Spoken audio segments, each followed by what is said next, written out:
Chris Lee and Blake Lovell of Southeastern 14 here, taking a look at SEC basketball action on the night of Tuesday, February the 1st. We will go in order of tip-off here.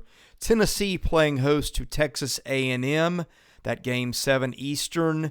And A&M, according to Ken Pomeroy, which is what we have at the moment because line's not out, an 11-point favorite at home, which seems like a lot.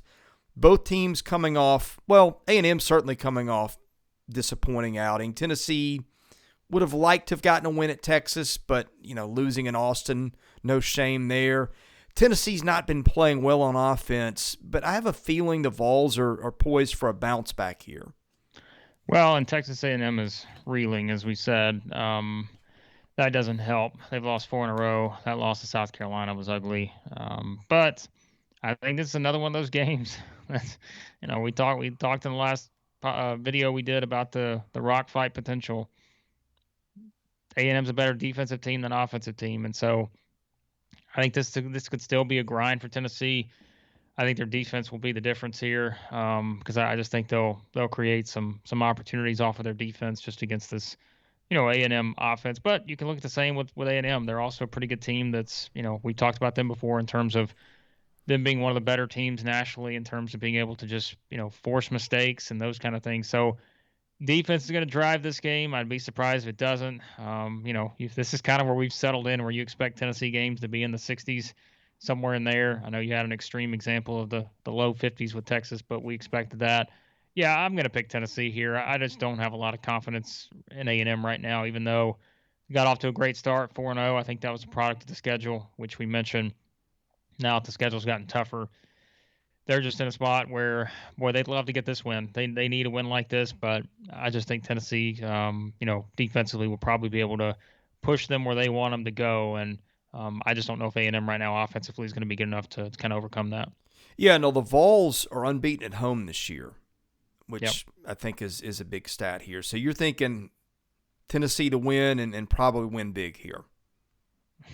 I always hesitate to say Tennessee's going to win big. I know. It's like they could score 60, right? Yeah, and right. I guess it works if A&M scores 45, but I always hesitate to say Tennessee by double digits just because this is a team that I know has won some game by double digits, but you never know what you're going to get from them offensively, and that's always a question mark. But 11 points doesn't seem too high in this scenario.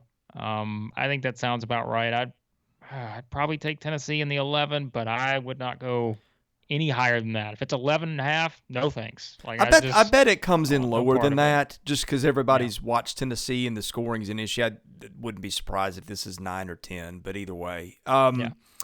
Also, at the same time, South Carolina, a 9-point underdog, going to Mississippi State, which has just come off. It backed up a heartbreaking loss at Kentucky where it really had a chance to move the needle by just laying an absolute egg in Lubbock over the weekend. Carolina, about a 9-point dog. Look, it's never pretty with Carolina, but they played well lately. This is one of those games where I'm tempted to pick the upset, but then I think about, let's just put the Texas Tech game out of our minds because we've said it all year. Mississippi State away from home is not great. Mississippi State at home, much different team. And I think that gives them the opportunity to have a bounce-back game here. If a loss like that doesn't get your attention, I don't know what will, because they're not even a non-factor against Texas Tech. But we know they can play their potential like they did against Kentucky or beat Alabama at home the way they did, beat Arkansas at home. Different scenario. Arkansas wasn't playing as well at the time, but I'll pick Mississippi State here. But I told you in our previous video as well, we could be getting the point where we're at the Frank Martin special here, where you get this South Carolina team to start sneaking up on you, and you have no idea what to make of them, but they just somehow just start finding wins. And I think this is a good opportunity for them because, again, we go back to the defense, right? Another team defensively that I think people, if you've watched South Carolina play this year, if you only look at their record, I think you would be stunned by how good they are defensively, statistically, right? Statistically, they are surprisingly great on the defensive side. And so I think for Mississippi State, that's really important is to, find good shots here because this is a team that, Mississippi State, I think, can get good looks. They can get offensive rebounds because we talked about their size and athleticism. But I'm going to pick Mississippi State, but I do think there's a possibility here. And I'm saying that about a team that we have no idea still what to make of, right, in South Carolina. So I hesitate anytime I say that. But I think Mississippi State should bounce back in a pretty nice way. But I also don't want to ignore South Carolina anymore because I think that win at A&M kind of showed that they're starting to figure some things out, and they're kind of proving they can grind out some of these kind of wins. Well, you talked about home and road with State. I'm going to go point totals at home working backwards. 78 against Ole Miss, 78 against Alabama, 88 against Georgia, 81 against Arkansas, 69 against Furman, 79 against Georgia State. That goes back to the middle of December. Point is, State scores the ball pretty well at home. I don't think there's any question it's a more talented team. I think when it comes to that, and Carolina will play at a faster pace sometimes than you think, and also Carolina is just prone to just awful turnover games. I'm with you because I like State at home and maybe to win big, just given the way that it's gone for them in Starkville. Yeah, and I still don't know what to make of South Carolina. I think that's the bigger issue in predicting a game like this is if you get the good South Carolina, like I said, I think they can win this game. If you get the bad South Carolina that just cannot find a way to score, then I think they can get beat by 20. So wide range in this game. I'm probably, if I'm betting on this one, I'm staying away from it because I just think that there's a lot of variables with these two teams that are very inconsistent. So. Okay, Ole Miss is about a 16-point underdog heading into LSU. That game 9 Eastern. Whew, Ole Miss has been 16. all over the place. LSU has lost 4 of 5. And again, that's KenPom. We don't see a line on that yet. That seems like a lot of points, but LSU also seems like a team that's getting healthier and is sort of due to play a little better. Not that LSU's played badly, but I don't know. What do you think? I was thinking 16 sounded high, but then I remembered, wait a second. Ole Miss hasn't won on the road this year. So I think that's something, too, that probably goes into this. They haven't played a lot of road games, but they haven't won a game away from home this year. I guess the Elon. They beat Elon, excuse me. They almost beat Tennessee 3 weeks ago. That one went to overtime. But that's true, but I still think that's a lot of points. I do too. But I've told you as well, coming out, even though LSU's lost 4 or 5, I'm still pretty high on LSU. Maybe not to the point to where, I was feeling pretty strongly about them being the third best team. I think a couple other teams could make that argument now, but I'm going to pick LSU, but I think Ole Miss is the kind of team defensively we always talk about. They're kind of sneaky good sometimes in that area. And this is going to be an interesting game, I think, I don't think this is going to be 60-40, but I think this has the potential to be a pretty low scoring game just because we know LSU is going to try to force everything with their defense. And, Ole Miss, we've said just offensively, they struggle to score sometimes. So that's a lot of points. But look, if LSU plays and everyone's on the floor, which again, is still a guessing game, I suppose. As we said, Xavier Pinson only played 7 minutes against TCU, but if everybody's on the floor for LSU, I think they're 15 plus points better than Ole Miss. But I guess that remains to be seen. You just don't know minutes wise what that's going to look like. But I assume you're going to, have your nucleus there and everyone's okay at this point. So in that scenario, 16's high, man. I don't like doing that in these conference games. 16 to me just feels too high. But then again, as I said, Ole Miss is not one of the road, but you mentioned they did play well at Tennessee. I think Ole Miss is the kind of team that can slow LSU down a little bit, maybe try to control the tempo. If they do that, that feels like a lot of points to me. Alabama travels to Auburn, where Auburn is an 8-point favorite, according to Ken Pomeroy. Alabama has lost its last 3 on the road. We have joked about Alabama all year. Just when you think you've figured the Crimson Tide out. And Nate Oates did make some comments afterwards talking about how there'd been arrogance on that team, and he felt like the Georgia game got their attention. And maybe that's true. Time will tell. But playing at Auburn is just a different animal. Alabama, again, losers of its last 3 on the road. Auburn has lost 1 game all year that was not at home. I don't know. not feeling an upset here, but what do you think? I am thinking about it. Okay. Because I mean, here's the deal, right? Like, this was a really good game a couple weeks ago. And obviously it's in Tuscaloosa. It's a different environment. But, I think Alabama figured some things out against Baylor. And I think that they were able to, as we said, they did some things that, you have to do to beat good teams. And we keep talking about it, and everyone knows, like, all the good wins they have at this point. I just, to me, it's like this is kind of I feel like a good spot for Alabama because they are that Georgia loss is you're removed from that now because you're able, if you lose to Baylor, then I think it's such a different thing confidence wise because it's like, all right, we really want to come out and prove we could beat this great team, this elite team, and yet we came up short. So now we have losses to Georgia and Baylor.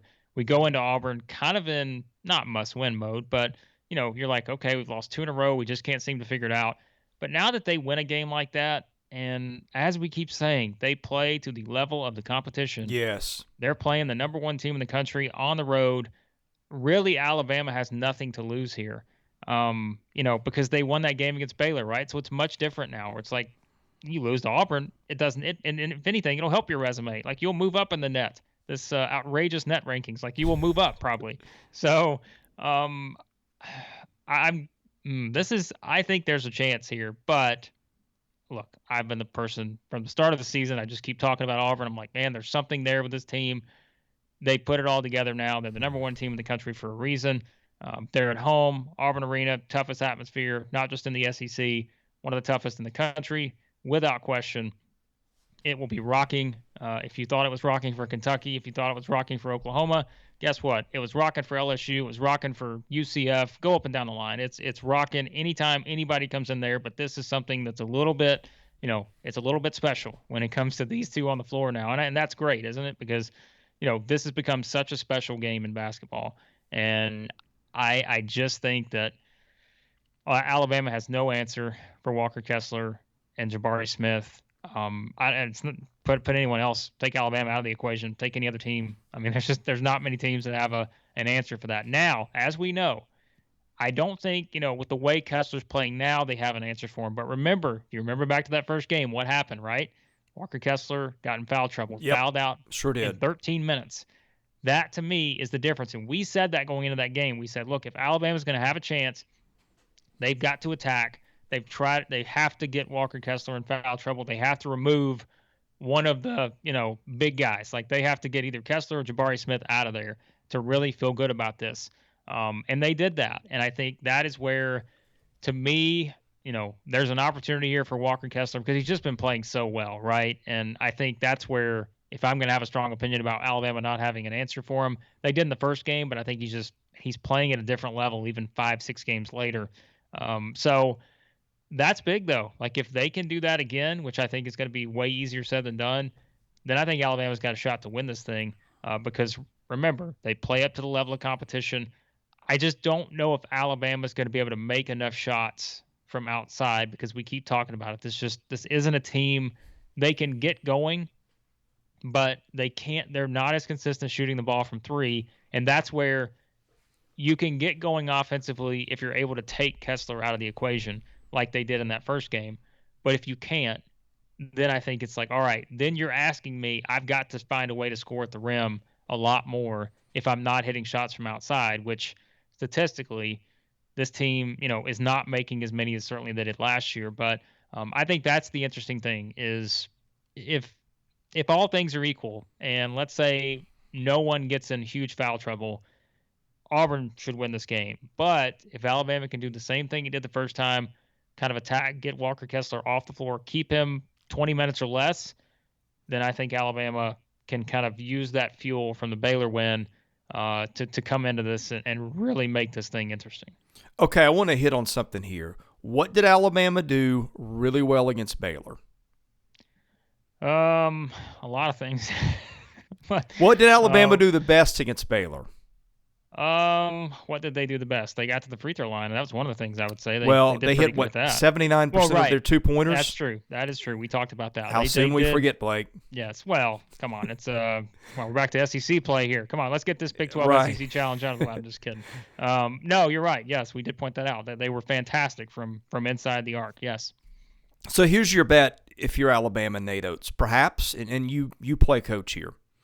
Alabama has got guards who can attack the rim.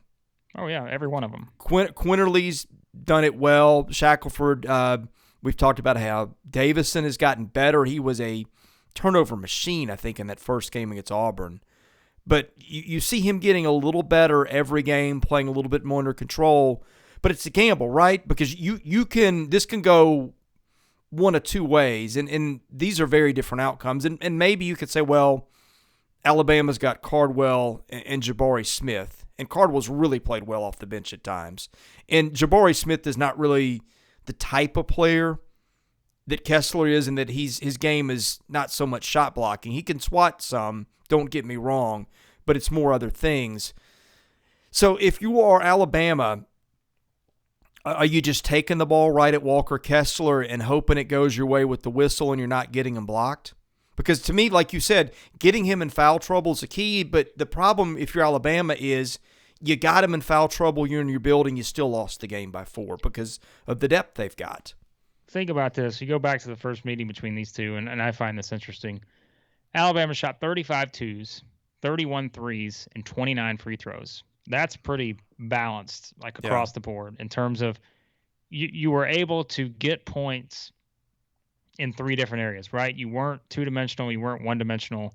You were able to pick up some points here, there, everywhere. I think that's the key in this game is they've got to get to the free throw line, which I already know where this is going to head, right? Like at Auburn Arena, we're not going to get any calls. But I think they have to get to the free throw line. That's a big part of this because Auburn had 24 fouls in that previous meeting. And as we said, Kessler fouls out 13 minutes. So I think you have to get the free throw line. I think you have to get, double digits from there, 10-plus points from the free throw line. Because, again, I don't think if you're Alabama, you can count on those 10-plus three-pointer type games that you could last year, right? Especially on the road. I think it's just we've seen with this team that's been more difficult to do. And then, again, if Kessler doesn't play 13 minutes and he plays 30 minutes, I think those 17 minutes, like that's just a huge difference in terms of your 2-point efficiency probably. But, yes, I mean, I told you how insane I thought that stat was against a team like Baylor to shoot 79% from 2. But doing that 2 games in a row, even coming close to that is going to be a challenge, especially against this team. And so I just find this to be a very fascinating matchup. And the reason why is it's Alabama. Like, they're the reason why this is so fascinating because, as I said, they do have a better trio of wins than anyone in the country. They play to the level of competition, and they are on the road against their rival, the number 1 team. If there's one team you want to knock off the number 1 spot, it's your rival, who has now moved to the top of the college basketball landscape. I think there are a lot of things that set up well here for Alabama, but it's like, do they defy, do they go from Alabama, who plays up to the level of competition, to meeting at the halfway point to the Alabama team that lost to Georgia? Because if they do, they're going to get beat by double digits. Yeah. And that's where I think the question set in. But if we have to go on what we've seen to this point, and because we've seen nothing but Alabama play great against great teams, I think you have to expect the exact same thing here, even though the atmosphere is going to be insane. This is the toughest road game they played all season long, without question. And so maybe it's one of those that, again, this is a game that can go a lot of different directions. And when you have 2 teams like this, I don't think it's a surprise. When you have a rivalry game, period, I think there's so many elements you can't necessarily predict how they're going to play out. But I think Alabama can make this interesting. I think 8 points, which is what KenPom has it right now. We don't know, like I said, what the line's going to be specifically, but I think that's high because I think there is a scenario here where I look at Alabama and feel like they can take this thing to the wire, but that's only if they're able to find the kind of looks they found against Baylor and against Auburn the first time around, which, again, is going to be, can you keep Walker Kessler from blocking 10 shots here? Because if you try to take it in every time and you're not hitting outside shots, I think he's gonna have so many opportunities to block shots that could infuriate a team like Alabama. And then, oh, by the way, if you don't shoot the ball as well from outside, are you going to be able to make that rally that you've made against other teams, right? But can you make it against a team like Auburn, who, if Walker Kessler's standing there in the middle, and you're like, we have to get to the free throw line, and you're not getting calls, and he's blocking shots left and right, then it's like this thing could get out of hand. But I just don't expect that to happen. Let me throw one other thing at you and see if you think this factors in. And don't get mad at us, Auburn fans. Your team is tremendous. We think it's the best in the country. And here's what happens when you're at that spot. Everybody looks at you from every angle to see if they can find a flaw. And one thing I've noticed in them, 2 of the last 3 games, okay, you've got the big game against Kentucky. ESPN's there. The eyes of the college basketball world are on you. And Auburn came out, I don't know if it was a little too amped up or what, but didn't play particularly well the first 10 minutes. They're on that high, and this was really predictable, is that now they go to Missouri, that building's amped, they come out, get down 12 too early, and win a game by a point. The slow starts concern you here in a spot where you've got the spotlight, and it's been, I don't know if you call 2 out of 3 a trend because they opened pretty well against Oklahoma. But again, looking for flaws here, any reasons where there's just not much to pick apart. Does that play in here at all? Well, I mean, I think you say yes just because it's Alabama, and it's a team that we've seen can put up points in a hurry just with the way they play. So I think it's, you don't want to dig yourself a double-digit hole against a team like this, in my opinion, because even though they're not as good defensively, they're also, as we said, I mean, when they get going offensively, there's not a lot of teams like them out there. And so I don't think you want to put yourself in that situation because, that's where I think Alabama can really, when they get going, as we said, they're hard to stop no matter who they play. And we've seen that against everyone they played this year, in terms of those top teams. We've seen that against all those top teams. So you don't want to put yourself in that position. But yes, I mean, that is something that you think about is, for Auburn, it is certainly, I still think their defense is going to kind of dictate a game like this. And I think that's where, for Alabama, what I thought was pretty significant in that Baylor game was you had a guy like J.D. Davison get going and play a pretty good game. And I think that's a good spot for Alabama now heading into it because it's like, all right, Shackelford's playing well. Quinterly's playing well. Davison's playing well. Keon Ellis is playing well. I mean, even right, someone like Juwan Gary who comes back after, not playing much over the past, several weeks or so. He plays well in that Baylor game. So really for Alabama, you've got all these guys that are kind of starting to hit their stride a little bit. And that's where if you can come out and get off to a good start, you kind of put Auburn on their heels a little. That's huge in a game like this. So I find this matchup to me is just so fascinating because I think it's the Alabama effect of knowing what this team's capable of against the best teams in the country, and they're playing the best team in the country right now. And it's on the road. It's like, look, could I tell you that I could see Auburn win this game by 15 plus? Absolutely. Because if Alabama's not making shots, I think Auburn could run them out of the gym because that's how good Auburn is. But on the flip side of that, if Alabama's making shots, and let's say they hit a few more shots from outside, because I do think they will have to take some more shots from outside in a game like this, right? As we said, You can't just go in and shoot 52s against Walker Kessler and Jabari Smith and those kind of guys. It's not going to work unless you get to the free throw line and you take 30 free throws, and that can be the difference. But I love this matchup. I think because it's just so interesting to me where both teams are at coming off of the SEC Big 12 Challenge and Alabama getting the win, Auburn just continuing to do what they do here. And this should be a lot of fun. I'm sure our comment section will be very, non-engaged whatsoever. I'm sure there won't be a lot of comments one way or the other. I'm kidding, of course. We welcome all the Auburn and Alabama discussion. Keep it clean. That's all we ask. But yes, this should be a lot of fun. This is what college basketball is about. And these are the kind of games that you can't wait to see because it's just, prime time, ESPN. It should be great. So what I think you're thinking on this is Auburn to win, but Alabama to cover if it's around 8. I think so. Yeah, Okay. I think that's where I'm at right now. I think it's because of what we've seen with Alabama. That's why I'm going to say that, because really look up and down the line, right? Like, who have they just come out and flopped against good teams this year? Well, we There's talked. no one. They have a chance to beat 4 number 1 NCAA tournament seeds this year. I mean, right. Potentially, you never know how the bracket's going to fall. We talked in another podcast. We don't think that's happened before. Alabama does seem to play its best when there's nothing to lose. And losing to Auburn, I mean, you can't say there's nothing to lose because that's a rivalry game, and that really hurts when you lose those. But from a March standpoint, okay, Alabama is not going to drop anywhere by losing this game. And you win this one, you move up a seed line, who knows, maybe 2 in the final analysis and everything's done. Well, I will say this too real quickly, and one thing I want to point out is, yes, Alabama's played to the level of competition,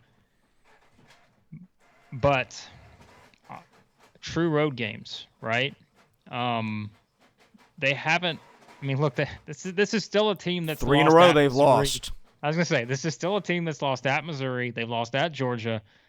They've lost at Mississippi State. They lost that game at Memphis, which that was kind of a turning point for Memphis a little bit, but to what extent, I'm not sure now. But so that is something too where I'm like, I hesitate a little bit when I sound as confident maybe as I am that this is going to be a close game the entire way.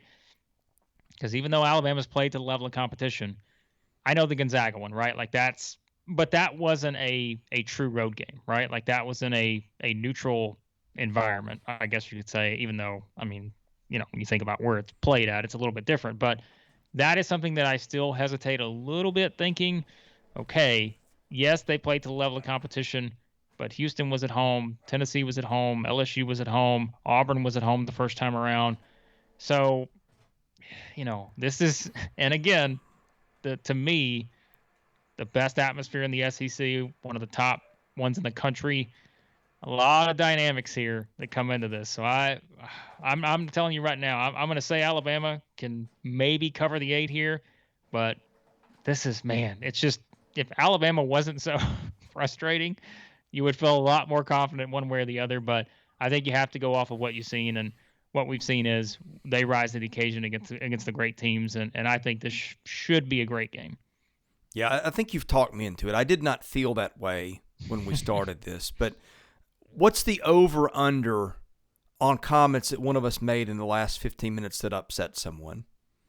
I don't think it's going to upset someone. I just think someone's going to come back after the game, which always happens, and feel like, why didn't you get this right? Like I said in the previous video, let me just point this out. If I could predict the future, I love SEC basketball, but my guess is I would have a lot more opportunities that would probably put me in a position to perhaps save the world if I could predict the future. I'm sure there's some scientific achievements that I could be looking more at and say, all right, we know this is going to happen, so I need to be doing this with my life. But no, I mean, in all seriousness, you guys know we have fun with this. Like, this is what we do, and this is, no one else does this on a daily basis, and so we enjoy doing this. Please don't take everything too seriously. I think most of you don't. You kind of understand now.